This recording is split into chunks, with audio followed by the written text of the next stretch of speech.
This is Tucker Rowe. You may not know him, but you will. And soon students around Texas will hear his story. His mom has made it her mission to lobby the Texas Legislature for Tucker's Law and create a new awareness around fentanyl poisoning. She's doing it out of love for her son Tucker, and so other parents won't have to share a story like this. Using drugs is not worth it. A mother's love knows no bounds, even when it comes to tattoos. I never thought I would want a tattoo on my arm, not to mention this big of one. And it makes Stephanie Turner laugh when she thinks about how her son Tucker would react. I think he would think I'm ridiculous.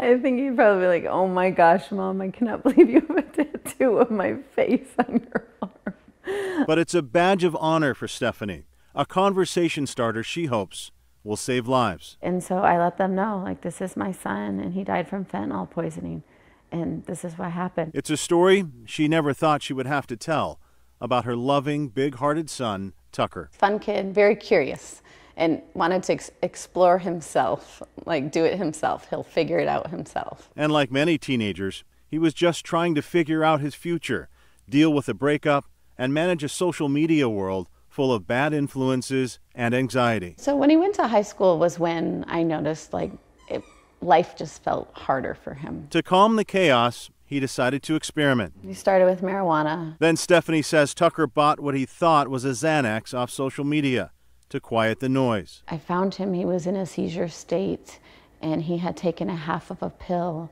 that had fentanyl in it. I called 911 immediately, and they came and they were able to give him Narcan. A close call, but he survived. So he went willingly to a treatment center. Stephanie says just a hint of that fentanyl took hold. Fentanyl is very, very addictive, and it's very powerful.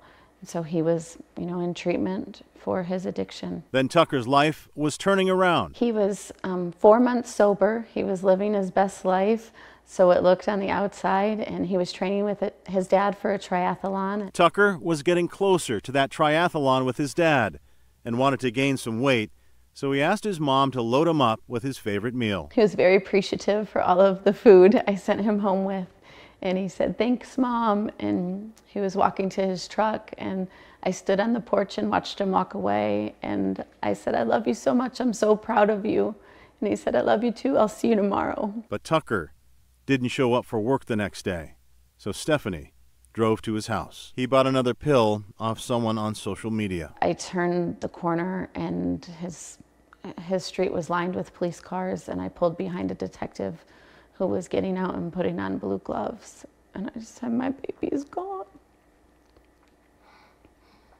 And he said, "Ma'am, I just got here." And I said, "No, I know." And that's the worst possible thing, to walk up to your child's house to see a bunch of police officers just standing there.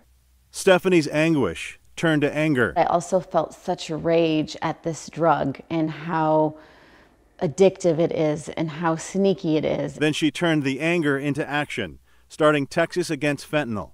She spearheaded an effort to get Narcan into Leander ISD and lobbied the Texas Legislature for HB 3908, called Tucker's Law.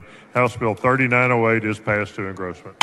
We are at war. Representative Terry Wilson is sponsoring Tucker's Law to get a program into schools immediately and a fentanyl awareness week. At the end of the day, if it can just save one life, it's well worth it. Every minute of every hour of every day. Stephanie's tattoo may fade, but Tucker is forever etched on her heart.